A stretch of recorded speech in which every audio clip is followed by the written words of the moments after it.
Praise the Lord. Ahanbamagtada Kanbiba Mapu Jesu Christa gi sengthoiraba minglenda yengbiriba amasung tabiriba nungsijaraba chilinaw sing che chalima pabung sing marup sing oja sing mayam pumnamakpu denan laishram nei kai khumnajabaga loinana yaifamangol pizari yengbiriba amasung tabiriba kanbiba mapu gi afaba wapau tabiriba adom phattabadagi anayetagi langtaknabadagi khatnaba chainabadagi manung matam chadana setna khainabadagi amambagi pangaldagi haikap jikapdagi matam chuppada kanbiba oigani Prabhu Jesu Christa na haizari aina Prabhu Jesu Christa gi mafamda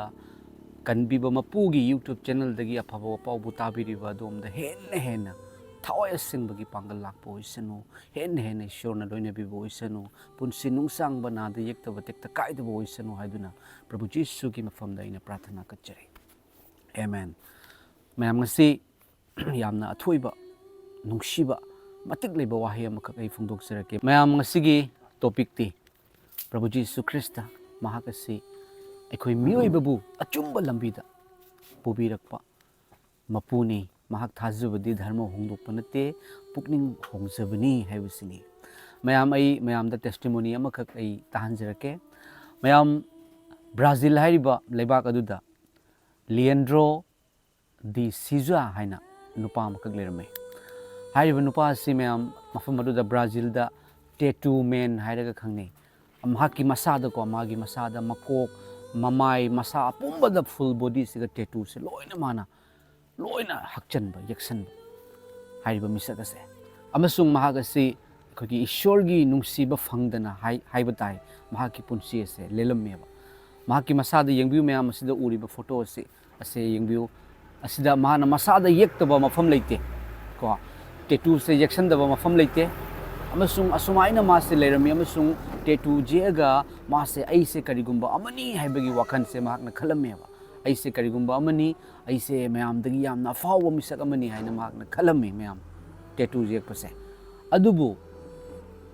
mahakna Holy Bible ishorgi wahai paba phangjaba amasung ishorgi thawaina loinarakpa matamdagi di hairiba misaka se mayam hairiba Leandro di Siza hairiba misaka se asina magi full body da tattoo jekraba do tattoo se mana loina amuk remove tawrakpani ba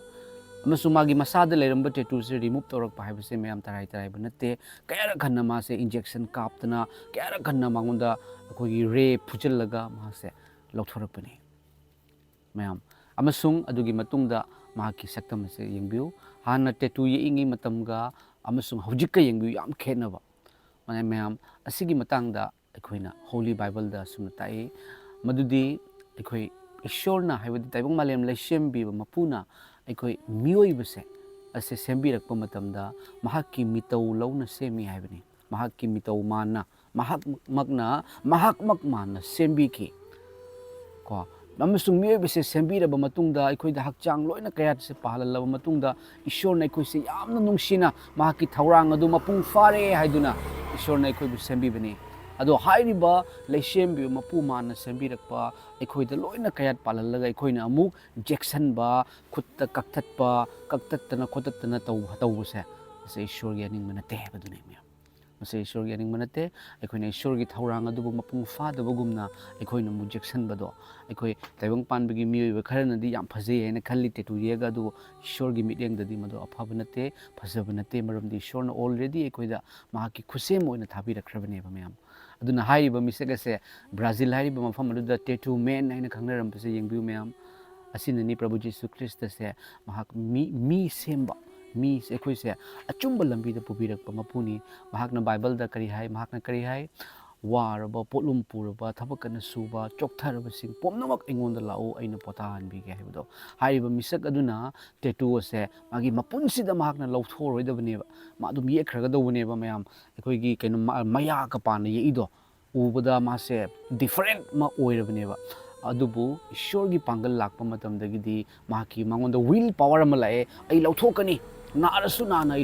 lauthokani maramdi mase ishorgi aningba nate hairaga mahakna lauthokibani mayam ꯌꯥꯝ ꯆꯥꯎꯕ ꯇꯦꯁꯇꯤꯃꯣꯅꯤ ꯑꯃ ꯑꯣꯏ ꯇꯦꯁꯇꯤꯃꯣꯅꯤꯅꯤ ꯃꯔꯝꯗꯤ ꯏꯁꯣꯔꯒꯤ ꯄꯥꯡꯒꯜꯅ ꯂꯣꯏꯅꯔꯛꯄ ꯃꯇꯝꯗ ꯑꯗꯣꯝꯅ ꯇꯧꯔꯤꯕꯗꯣ ꯑꯆꯨꯝꯕꯔꯥ ꯆꯨꯝꯗꯕꯔꯥ ꯑꯐꯕꯔꯥ ꯐꯠꯇꯕꯔꯥ ꯍꯥꯏꯕꯗꯨ ꯈꯪꯒꯅꯤ ꯃꯌꯥꯝ ꯌꯦꯡꯕꯤꯌꯣꯕ ꯍꯥꯏꯔꯤꯕ ꯃꯤꯁꯛ ꯑꯗꯨꯅ ꯃꯥꯒꯤ ꯑꯆꯨꯝꯕ ꯃꯥꯒꯤ ꯍꯥꯟꯅꯒꯤ ꯃꯥꯏꯊꯣꯡ ꯍꯥꯟꯅꯒꯤ ꯃꯥꯒꯤ ꯃꯤ ꯑꯃꯒꯤ ꯃꯥꯏꯊꯣꯡꯗꯣ ꯃꯤ ꯑꯃꯒꯤ ꯍꯛꯆꯥꯡꯗꯣ ꯑꯗꯨꯗ ꯑꯃꯨꯛ ꯃꯍꯥꯛ ꯑꯁꯦ ꯂꯥꯛꯄꯅꯤ ꯏꯁꯣꯔꯅ ꯉꯝꯗꯕ ꯂꯩꯇꯦ ꯍꯥꯏꯕꯗꯨꯅꯤ ꯃꯌꯥꯝ ꯑꯗꯨꯅ ꯀꯅꯥꯒꯨꯝꯕꯁꯤꯡꯅ ꯌꯦꯁꯨ ꯈ꯭ꯔꯤꯁꯇ ꯊꯥꯖꯩ ꯍꯥꯏꯗꯨꯅ ꯉꯥꯡꯕꯤꯕ ꯌꯥꯎꯏ ꯌꯦꯁꯨ ꯈ꯭ꯔꯤꯁꯇ ꯊꯥꯖꯔꯤ ꯀꯔꯤꯒꯤꯅꯣ ꯃꯁꯤ ꯃꯥꯒꯤ ꯄꯨꯟꯁꯤꯗ ꯃꯥꯅ ꯈꯪꯖꯕꯒꯤꯅꯤ ꯃꯌꯥꯝ ꯍꯣꯏ ꯃꯤꯑꯣꯏꯕ ꯈꯔꯗꯤ ꯂꯩꯇꯕ ꯅꯠꯇꯦ ꯆꯥꯝꯃꯒꯤ ꯃꯅꯨꯡꯗ 5%ꯒꯨꯝꯕ 5%ꯁꯨ ꯌꯥꯝꯗꯧ ꯃꯥꯜꯂꯦ ꯄꯥꯔꯁꯟ ꯑꯃꯒꯨꯝꯕ ꯑꯅꯤꯒꯨꯝꯕ ꯃꯤꯡ ꯈꯛꯇꯪꯒꯤ ꯑꯣꯏꯕ ꯃꯤꯡ ꯈꯛꯇꯪꯒꯤ ꯈ꯭ꯔꯤꯁꯇꯤꯌꯟ ꯑꯣꯏꯕ ꯇꯣꯉꯥꯟꯕ ꯄꯩꯁꯥ ꯂꯨꯄꯥꯒꯤ ꯌꯦꯡꯉꯒ ꯑꯣꯏꯕꯁꯨ ꯌꯥꯎꯔꯝꯒꯅꯤ ꯍꯥꯏꯔꯤꯕ 1% ꯑꯗꯨꯅ 99% ꯆꯦꯟꯗꯕ ꯌꯥꯔꯣꯏꯕ ꯃꯌꯥꯝ ꯀꯣ ꯍꯟꯗꯛ ꯑꯩꯈꯣꯏꯅꯁꯨ ꯎꯔꯦ ꯌꯦꯁꯨ ꯈ꯭ꯔꯤꯁꯇ ꯊꯥꯖꯩ ꯈ꯭ꯔꯤꯁꯇꯤꯌꯟ ꯍꯥꯏꯅ ꯍꯥꯏꯔꯒ ꯆꯔꯆꯁꯨ ꯀꯥꯔꯒ ꯂꯥꯟ ꯁꯣꯛꯅꯕ ꯈꯨꯠꯂꯥꯏ ꯄꯥꯏꯕ ꯃꯤꯆꯝ ꯍꯥꯠꯄ ꯑꯗꯨꯕꯨ ꯃꯈꯣꯏꯗꯣ 1%ꯒꯤ ꯃꯤꯡ ꯈꯛꯇꯪꯒꯤ ꯑꯣꯏꯕ ꯈ꯭ꯔꯤꯁꯇꯤꯌꯟꯒꯤ ꯃꯅꯨꯡꯗꯅꯤ ꯑꯗꯨꯕꯨ ꯌꯦꯁꯨ ꯈ꯭ꯔꯤꯁꯇꯅ ꯀꯧꯊꯣꯔꯛꯄ ꯄꯣꯠꯂꯨꯝ ꯀꯌꯥ ꯑꯃ ꯄꯨꯔꯝꯃꯕ ꯑꯅꯥꯕꯒꯤ ꯄꯣꯠꯂꯨꯝ ꯂꯩꯇ ꯂꯥꯏꯔꯒꯤ ꯄꯣꯠꯂꯨꯝ ꯀꯌꯥꯗꯒꯤ ꯊꯥꯡꯊꯕꯤꯔꯛꯄꯒꯤ ꯃꯔꯝꯅ ꯌꯦꯁꯨ ꯈ꯭ꯔꯤꯁꯇ ꯍꯥꯏꯗꯨꯅ ꯂꯥꯛꯆꯔꯤꯕꯅꯤ ꯃꯔꯝꯗꯤ ꯃꯍꯥꯛꯅ ꯙꯔꯃ ꯍꯣꯡꯗꯣꯛꯇꯦ ꯕꯥꯏꯕꯜꯗ ꯃꯌꯥꯝ ꯑꯗꯨꯝ ꯌꯦꯡꯕꯤꯌꯨ ꯄꯥꯔꯒ ꯌꯦꯁꯨ ꯈ꯭ꯔꯤꯁꯇꯅ ꯈ꯭ꯔꯤꯁꯇꯤꯌꯟ ꯙꯔꯃ ꯆꯠꯂꯨ ꯍꯥꯏꯕ ꯑꯃꯠꯇ ꯍꯥꯏꯔꯝꯗꯕꯅꯤ ꯙꯔꯃ ꯍꯣꯡꯗꯣꯛꯎꯁꯨ ꯍꯥꯏꯗꯦ ꯙꯔꯃ ꯁꯟꯗꯣꯛꯄ ꯂꯥꯛꯏ ꯍꯥꯏꯕ ꯋꯥꯍꯩꯁꯨ ꯌꯦꯁꯨ ꯈ꯭ꯔꯤꯁꯇꯅ ꯍꯥꯏꯗꯦ ꯑꯗꯨꯕꯨ ꯀꯔꯤ ꯍꯥꯏ ꯄꯥꯞ ꯀꯣꯛꯄꯤꯕ ꯂꯥꯛꯄꯅꯤ ꯄꯥꯞꯀꯤ ꯊꯕꯛ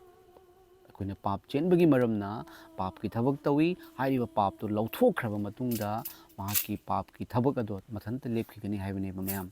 ꯑꯩꯈꯣꯏꯅ ꯂꯤꯟꯅ ꯆꯤꯛꯄ ꯃꯇꯝꯗ ꯍꯨ ꯀꯥꯏ ꯍꯥꯏꯔꯤꯕ ꯍꯨꯗꯣ ꯂꯧꯊꯣꯛꯈ꯭ꯔꯒꯅꯦ ꯃꯥꯒꯤ ꯍꯨꯗꯣ ꯂꯧꯊꯣꯛꯈ꯭ꯔꯒ ꯂꯤꯟꯗꯨꯅ ꯆꯥꯝꯂꯛ ꯆꯤꯛꯍꯜꯂꯁꯨ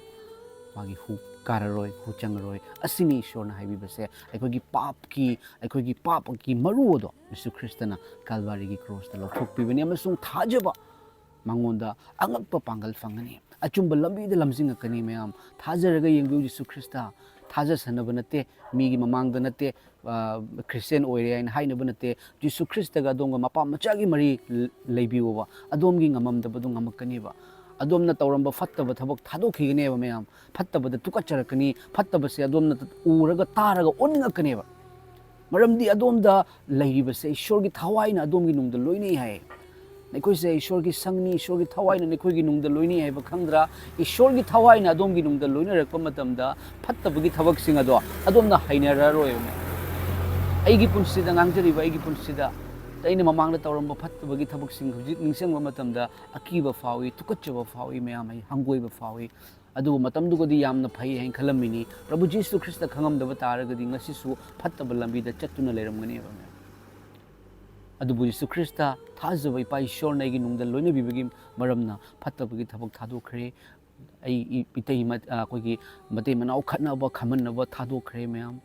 ꯅꯨꯡꯁꯤꯕ ꯍꯥꯏꯕꯁꯦ ꯏꯁꯣꯔꯒꯤꯅꯤꯀꯣ ꯍꯥꯏꯕꯗꯨ ꯈꯪꯉꯦ ꯑꯃꯁꯨꯡ ꯏꯁꯣꯔꯒꯤ ꯑꯣꯏꯕ ꯊꯕꯛꯇ ꯄꯥꯝꯖꯕ ꯑꯃ ꯌꯥꯎꯔꯦ ꯃꯌꯥꯝ ꯑꯁꯤꯅꯤ ꯑꯗꯨꯅꯅꯤ ꯃꯌꯥꯝ ꯑꯩꯒꯤ ꯉꯁꯤꯒꯤ ꯇꯣꯄꯤꯛ ꯌꯦꯁꯨ ꯈ꯭ꯔꯤꯁꯇꯗꯤ ꯑꯩꯈꯣꯏ ꯃꯤꯑꯣꯏꯕ ꯑꯆꯨꯝꯕ ꯂꯝꯕꯤꯗ ꯄꯨꯕꯤꯔꯛꯄꯅꯤ ꯍꯥꯏꯔꯤꯕꯁꯤ ꯃꯌꯥꯝ ꯀꯥꯎꯕꯤꯒꯅꯨ ꯑꯗꯨꯒ ꯌꯦꯡꯕꯤꯔꯤꯕꯁꯤꯡ ꯑꯩꯈꯣꯏꯒꯤ ꯍꯛꯆꯥꯡꯗ ꯇꯦꯇꯨꯒꯨꯝꯕ ꯍꯛꯆꯟꯕ ꯀꯛꯊꯠꯄ ꯈꯣꯠꯇꯠꯄ ꯇꯧꯕꯁꯦ ꯃꯁꯤ ꯏꯁꯣꯔ ꯌꯦꯡꯅꯤꯡꯕ ꯅꯠꯇꯦ ꯀꯔꯤꯒꯨꯝꯕ ꯑꯗꯣꯝꯅ ꯑꯗꯣꯝꯒꯤ ꯍꯛꯆꯥꯡꯗ ꯑꯣꯜꯔꯦꯗꯤ ꯃꯃꯥꯡꯗꯒꯤ ꯇꯦꯇꯨ ꯌꯦꯛꯈꯤꯕ ꯇꯥꯔꯒꯗꯤ ꯑꯗꯣꯝ ꯏꯁꯣꯔꯗ ꯍꯥꯏꯗꯣꯛꯄꯤꯌꯨ ꯏꯄꯥ ꯑꯩꯅ ꯈꯪꯗꯕꯗꯒꯤ ꯇꯧꯖꯈꯤꯕꯅꯤ ꯑꯗꯣꯝꯒꯤ ꯃꯔꯥꯜ ꯉꯥꯛꯄꯤꯒꯅꯤ ꯃꯌꯥꯝ ꯁꯤꯁꯨ ꯀꯥꯎꯕꯤꯒꯅꯨ ꯌꯦꯁꯨ ꯈ꯭ꯔꯤꯁꯇ ꯃꯔꯥꯜ ꯁꯤꯕ ꯂꯥꯛꯄ ꯅꯠꯇꯦ ꯌꯦꯁꯨ ꯈ꯭ꯔꯤꯁꯇꯅ ꯃꯔꯥꯜ ꯇꯥꯍꯟꯕ ꯂꯥꯛꯄ ꯅꯠꯇꯦ ꯑꯗꯨꯕꯨ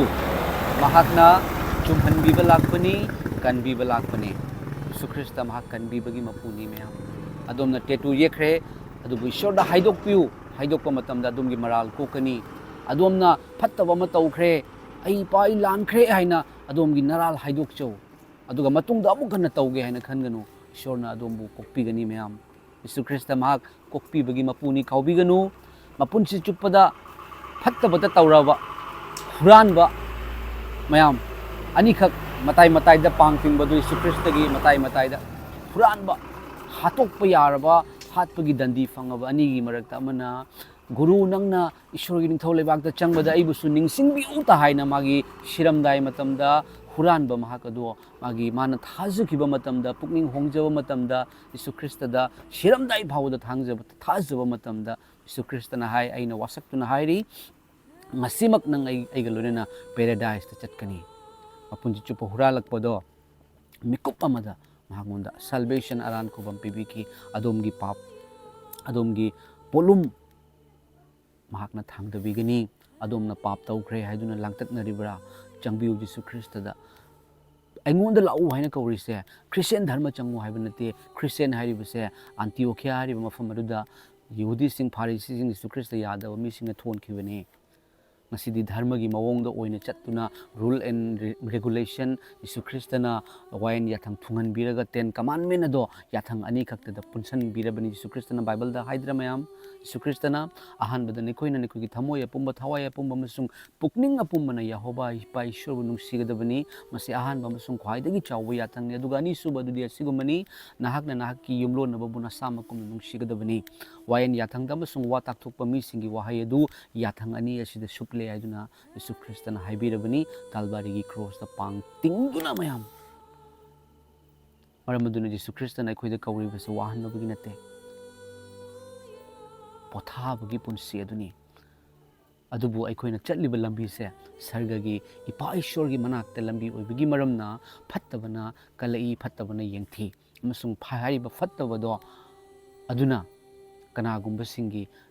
mind da changduna Jesu Christa thajaba singda sawhalli thina ngangali mayam mapunsida achauwa mithoi mihen oikiba mi singse mikhoi hotnaba ahing tumdaba kaya nongalamdaida tumdaba kaya awaba kaya mayoknaraga mahak mithoi mihen oibani mayam ko mithoi mihen haibase mapung fawa haibase hetamak oiba yade magi hotnaba mathau tai ko awaba mayoknaba mathau tai tumdaba machet chadaba machet tawraga ma mithoi mihen oirakpani ꯑꯩꯈꯣꯏꯅ ꯐꯪꯒꯗꯧꯔꯤꯕꯁꯤꯗꯤ ꯂꯣꯝꯅꯥꯏꯗꯕ ꯀꯞꯄ ꯋꯥꯕ ꯅꯥꯕ ꯂꯩꯇ꯭ꯔꯕ ꯃꯐꯝꯗ ꯏꯄꯥꯒꯤ ꯃꯅꯥꯛꯇ ꯌꯦꯁꯨ ꯈ꯭ꯔꯤꯁꯇꯒꯤ ꯃꯅꯥꯛꯇ ꯍꯟꯒꯗꯧꯔꯤꯕꯅꯤ ꯃꯔꯝ ꯑꯗꯨꯅ ꯃꯤꯅ ꯉꯥꯡꯕꯤꯔꯛꯄ ꯇꯣꯉꯥꯟ ꯇꯣꯉꯥꯟꯕꯁꯤꯡ ꯑꯁꯦ ꯑꯩꯈꯣꯏꯅ ꯈꯥꯡꯕꯒꯤ ꯃꯊꯧ ꯇꯥꯏ ꯃꯔꯝꯗꯤ ꯕꯥꯏꯕꯜꯅ ꯍꯥꯏ ꯑꯄꯥꯛꯄ ꯂꯝꯕꯤꯗ ꯆꯠꯄ ꯃꯤ ꯌꯥꯝꯃꯦ ꯑꯗꯨꯕꯨ ꯑꯈꯨꯕ ꯂꯝꯕꯤꯗ ꯆꯠꯄꯗꯤ ꯃꯤ ꯂꯤꯛꯏ ꯑꯃꯁꯨꯡ ꯍꯥꯏꯔꯤꯕ ꯂꯣꯝꯅꯥꯏꯗꯕ ꯃꯐꯝ ꯑꯗꯣ ꯑꯈꯨꯕ ꯂꯝꯕꯤꯗ ꯆꯠꯄ ꯃꯤꯁꯤꯡ ꯑꯗꯨ ꯐꯪꯉꯤ ꯃꯤꯅ ꯉꯥꯡꯕꯤꯔꯛꯄ ꯇꯥꯔꯒ ꯏꯄꯥꯒꯤ ꯅꯨꯡꯁꯤꯕꯒꯤꯗꯃꯛꯇ ꯐꯠꯇꯕꯒꯤ ꯊꯕꯛ ꯀꯔꯤꯅꯣ ꯐꯠꯇꯕꯒꯤ ꯊꯕꯛꯇꯒꯤ ꯄꯨꯛꯅꯤꯡ ꯍꯣꯡꯖꯔꯛꯄ ꯑꯃꯁꯨꯡ ꯋꯥꯅ ꯈꯣꯟꯊꯤ ꯆꯥꯅ ꯆꯠꯈꯤꯕꯗꯣ ꯈ꯭ꯔꯤꯁꯇꯦꯟꯅꯤ ꯍꯥꯎ ꯑꯣꯜꯂꯦ ꯍꯥꯏꯔꯒ ꯆꯠꯂꯒ ꯐꯪꯗꯣꯏꯁꯦ ꯍꯥꯏꯔꯤꯕ ꯃꯄꯨ ꯑꯗꯨꯅꯤ ꯍꯔꯥꯎꯅ ꯅꯨꯡꯉꯥꯏꯅ ꯖꯒꯣꯏ ꯁꯥꯅ ꯃꯌꯥꯝ ꯀꯣ ꯆꯥꯔꯁꯨ ꯌꯥꯔꯦ ꯊꯛꯑꯁꯨ ꯌꯥꯔꯦ ꯇꯧꯔꯁꯨ ꯌꯥꯔꯦ ꯍꯥꯏꯅ ꯆꯠꯄꯗꯣ ꯑꯗꯨꯒꯤ ꯄꯟꯊꯨꯡ ꯑꯗꯨꯅꯤ ꯏꯁꯣꯔꯅ ꯋꯥꯔꯅꯤꯡ ꯇꯧꯔꯤꯕꯁꯦ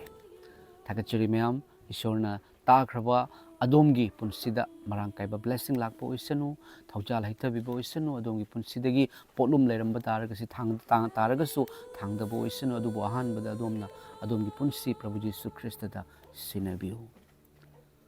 ꯃꯄꯥꯒ ꯃꯆꯥꯒꯒꯤ ꯃꯔꯤ ꯊꯝꯕꯤꯌꯨ ꯀꯥꯎꯕꯤꯒꯅꯨ ꯃꯁꯦ ꯃꯄꯥꯒ ꯃꯆꯥꯒꯒꯤ ꯃꯔꯤ ꯊꯝꯕꯤꯌꯨ ꯖꯤꯁꯨ ꯈ꯭ꯔꯤꯁꯇ ꯈꯪꯗ꯭ꯔꯤꯉꯩ ꯃꯇꯝꯗꯗꯤ ꯀꯅꯥꯒꯨꯝꯕ ꯏꯁꯣꯔꯗ ꯈꯨꯔꯝꯕ ꯃꯇꯝꯗ ꯀꯅꯥꯒꯨꯝꯕ ꯃꯤꯁꯛ ꯑꯃꯒꯤ ꯃꯊꯧ ꯇꯥꯔꯝꯃꯤ ꯑꯗꯨꯕꯨ ꯉꯁꯤ ꯖꯤꯁꯨ ꯈ꯭ꯔꯤꯁꯇꯗ ꯂꯥꯛꯄ ꯇꯥꯔꯒꯗꯤ ꯖꯤꯁꯨ ꯈ꯭ꯔꯤꯁꯇꯒꯤ ꯃꯄꯥꯜꯅ ꯇꯥꯏꯕꯪ ꯃꯥꯂꯦꯝ ꯂꯩꯁꯦꯝꯕꯤꯕ ꯃꯄꯨꯗ ꯏꯄꯥ ꯍꯥꯏꯅ ꯀꯧꯕꯒꯤ ꯑꯌꯥꯕ ꯄꯤꯔꯕꯅꯤ ꯂꯩꯁꯦꯝꯕꯤꯕ ꯃꯄꯨꯗ ꯏꯄꯥ ꯍꯥꯏꯅ ꯀꯧꯖꯕꯒꯤ ꯑꯌꯥꯕ ꯄꯤꯔꯒ ꯍꯧꯖꯤꯛ ꯐꯥꯎꯕ ꯑꯩꯈꯣꯏꯅ ꯀꯧꯗ꯭ꯔꯤꯕ꯭ꯔꯥ ꯃꯤꯡ ꯈꯛꯇꯪꯒꯤ ꯏꯄꯥ ꯅꯠꯇꯦ ꯑꯩꯈꯣꯏꯕꯨ ꯍꯦꯛ ꯄꯣꯛꯄꯤꯕ ꯑꯩꯕꯨ ꯄꯣꯛꯄꯤꯕ ꯏꯄꯥꯗꯣ ꯑꯗꯨꯒꯁꯨ ꯍꯦꯟꯅ ꯃꯍꯥꯛꯅ ꯅꯨꯡꯁꯤꯕ ꯑꯩꯒꯤ ꯏꯄꯥꯅ ꯑꯩꯅ ꯁꯤꯔꯝꯗꯥꯏꯗ ꯏꯆꯥꯅꯨꯄꯥ ꯑꯩ ꯑꯣꯏꯅ ꯁꯤꯔꯒꯦ ꯍꯥꯏ ꯌꯥꯄꯣꯟꯇꯦ ꯑꯗꯨꯕꯨ ꯖꯤꯁꯨꯅ ꯉꯁꯤꯗꯒꯤ ꯑꯩꯈꯣꯏ ꯆꯍꯤ 2025ꯒꯤ ꯃꯃꯥꯡꯗ ꯑꯩ ꯃꯤꯑꯣꯏꯕ ꯍꯥꯏꯁꯦ ꯁꯤꯕ ꯌꯥꯗꯦ ꯑꯗꯨꯅ ꯑꯩ ꯑꯣꯏꯅ ꯁꯤꯔꯒꯦ ꯍꯥꯏꯗꯨꯅ ꯃꯍꯥꯛꯅ ꯀꯥꯜꯚꯥꯔꯤꯒꯤ ꯀ꯭ꯔꯣꯁꯇ ꯆꯍꯤ 39 ꯃꯈꯥꯏ ꯁꯨꯔꯛꯄ ꯃꯇꯝꯗ ꯁꯤꯈꯤ ꯑꯗꯨꯒ ꯍꯥꯏꯔꯝꯃꯤ ꯍꯨꯝꯅꯤ ꯁꯨꯕ ꯅꯨꯃꯤꯠꯇ ꯍꯤꯡꯒꯠꯀꯅꯤ ꯍꯨꯝꯅꯤ ꯁꯨꯕ ꯅꯨꯃꯤꯠꯇ ꯍꯤꯡꯒꯠꯂꯤ ꯃꯌꯥꯝ ꯆꯩꯅꯥ ꯈꯥꯡꯈꯤ ꯑꯋꯥꯕ ꯑꯩꯈꯣꯏꯅ ꯁꯤꯕ ꯍꯥꯏꯕꯗꯤ ꯊꯋꯥꯏꯒ ꯍꯛꯆꯥꯡꯒ ꯈꯥꯏꯅꯕꯁꯤ ꯅꯠꯇꯦ ꯁꯤꯕ ꯍꯥꯏꯕꯗꯤ ꯂꯣꯝꯅꯥꯏꯗꯕ ꯙꯔꯃ ꯄꯨꯝꯅꯃꯛꯅꯁꯨ ꯋꯥꯔꯅꯤꯡ ꯇꯧꯗꯨꯅ ꯂꯩꯔꯤꯕ ꯍꯦꯜ ꯈꯝꯅꯨꯡ ꯂꯩꯕꯥꯛ ꯅꯣꯔꯣꯛ ꯖꯍꯟꯅꯨꯝ ꯑꯗꯣ ꯑꯗꯨꯒꯤ ꯆꯩꯅꯥꯗꯣ ꯑꯩꯈꯣꯏ ꯐꯪꯉꯗꯤ ꯑꯩꯈꯣꯏ ꯇꯨꯝꯅ ꯃꯥꯡꯕ ꯇꯥꯔꯦ ꯋꯥꯕ ꯇꯥꯔꯦ ꯏꯆꯥꯅꯨꯄꯤꯁꯦ ꯍꯥꯏꯗꯨꯅ ꯌꯦꯁꯨ ꯈ꯭ꯔꯤꯁꯇꯅ ꯈꯥꯡꯈꯤꯕꯅꯤ ꯃꯍꯥꯛꯅ ꯑꯗꯣꯝꯒꯤꯗꯃꯛꯇ ꯋꯥꯈꯜ ꯇꯧꯔꯤ ꯉꯁꯤꯒꯤ ꯋꯥꯄꯥꯎ ꯑꯁꯤ ꯑꯗꯣꯝꯅ ꯇꯥꯕꯤꯕ ꯇꯥꯔꯒꯗꯤ ꯖꯤꯁꯨ ꯈ꯭ꯔꯤꯁꯇꯅ ꯑꯗꯣꯝꯕꯨ ꯅꯨꯡꯁꯤ ꯑꯗꯨꯁꯨ ꯖꯤꯁꯨ ꯈ꯭ꯔꯤꯁꯇꯅ ꯑꯗꯣꯝꯕꯨ ꯅꯨꯡꯁꯤꯔꯕ ꯑꯗꯣꯝꯕꯨ ꯈꯪꯈ꯭ꯔꯕ ꯀꯩꯗꯧꯉꯩꯗ ꯊꯥꯗꯣꯛꯄꯤꯔꯔꯣꯏ ꯑꯗꯣꯝꯕꯨ ꯊꯥꯗꯣꯛꯄꯤꯔꯔꯣꯏ ꯑꯐꯕ ꯌꯥꯎꯁꯤꯟꯕꯅꯤ ꯖꯤꯁꯨ ꯈ꯭ꯔꯤꯁꯇꯁꯦ ꯏꯪꯊꯕꯒꯤ ꯖꯨꯕꯔꯥꯖꯅꯤ ꯂꯥꯟ ꯁꯣꯛꯅꯔꯝꯗꯦ ꯃꯥꯒꯤ ꯄꯨꯟꯁꯤ ꯋꯥꯔꯤ ꯁꯥꯎꯕꯤꯔꯤꯕꯁꯤꯡ ꯇꯥꯕꯤꯌꯨ ꯂꯥꯟ ꯁꯣꯛꯅꯔꯝꯗꯦ ꯅꯨꯄꯤ ꯀꯣꯏꯅꯔꯝꯗꯦ ꯅꯨꯄꯤ ꯊꯤꯔꯝꯗꯦ ꯌꯨꯝ ꯕꯤꯜꯗꯤꯡ ꯁꯥꯔꯝꯗꯦ ꯑꯗꯨꯕꯨ ꯑꯩꯈꯣꯏꯅ ꯋꯥꯕꯗꯨ ꯀꯣꯛꯍꯜꯂꯝꯃꯤ ꯑꯅꯥꯕ ꯐꯍꯜꯂꯝꯃꯤ ꯃꯃꯤꯠ ꯇꯥꯡꯕ ꯎꯍꯜꯂꯝꯃꯤ ꯃꯈꯣꯡ ꯇꯦꯛꯄ ꯆꯠꯍꯜꯂꯝꯃꯤ ꯃꯌꯥꯝ ꯉꯥ ꯐꯥꯗꯕ ꯃꯇꯝꯗ ꯉꯥ ꯐꯥꯍꯜꯂꯤ Jesu Christa na nunglay nungsit kami leprosy na araba fahali chay taraga ni chup na itabi na nupi na Jesu gi fizi katang pai ba da fai numit mari ni siraba mi hingat halami Jesu Christa nungsinaw ama na amabu nungsinaw nungsiba se nungsidaba mahaga dunay Ishwar bu khangde hai hariba Ishwar gi nungsiba hariba Ishwar gi thokjala do adom gi matakta lakpo oisanu thajabi Jesu Christa aduga mahak amuk lakpagi matam oire Jesu Christa taibang panbada misak amaka pokhiba wall da mayam prithvi da mahak hek poklakpa matam dagi ne wall se prithvi se matak makha haibada on kheba karino mahak hek pokpadagi Jesu Christa mahak hek pokpadagi chahi masing thiba hokibne handaga koina 2025 new year haise 2026 anobo chahi la haise Jesu Christa gi birthday do koina ngaibani ba mayam taibang panbada misak amaka lakhiba magi mahak na ne sebok tarani thoi katang khali sebok tarani thoi adusu mayam na yadabagi maram na phubi ba hatpi ba adubu wall se loina control tore mi yengbu mayam chaungraba United States of America kai se Christian tani yeng Europe leibak singda mayam Jesu Christa mahak na pokpadagi chahi masing thiba hokiba taibang panbada akhang ahi kaya ama laami mapangan kanba kaya ama laami ningthau kaya am po ami adubu Jesu Christa gumna yaude mi halamde nungsiba kanbiba loinabiba mahak na adom bu nungsi adom bu thadok piroi adom gi polum thangdabigani adom gi polum do Jesu Christa sinabiu thagachari pa Ishwar ngasigi nungsiba wapawa se nachana phongdok pangaman bibagi damakta nachada loina bibagi damakta thagachari pa ipagi thawai asing mana matam chupada loina biu ta khraba punang pusok pi pa Ishwar mekhoi gi polum leiramba targa di pa nahak na thangdabiu pa anaik leiramba ga sukok po oisanu prabhu nahak ki mafam da jati bijati leite nahak ti koi pumnamakki ne haibado mi pumnamak na khangbo oisanu aduga mapaga machaga gi leinariba mari do ipa nahak ki achumba do hena khangduna ipa Ishwar haijaba ngambo ohenbi prabhu Jesu Christa ipa nahaki minglenda prathana kachari wapawasi pana hena sizinabiu mioi kaya gi pukning hongba thajadriba sing pukning hongba yaba orsanu prabhu nahakti kanbibagi mapuni khaidok palak panate punsan balak pani kanbiba balak pani hinganba mapuni haibado khangba orsanu prabhu Jesu Christa gi mingda nizari pa Ishwar amen Ishwar na punu mapu hena loina biba orsanu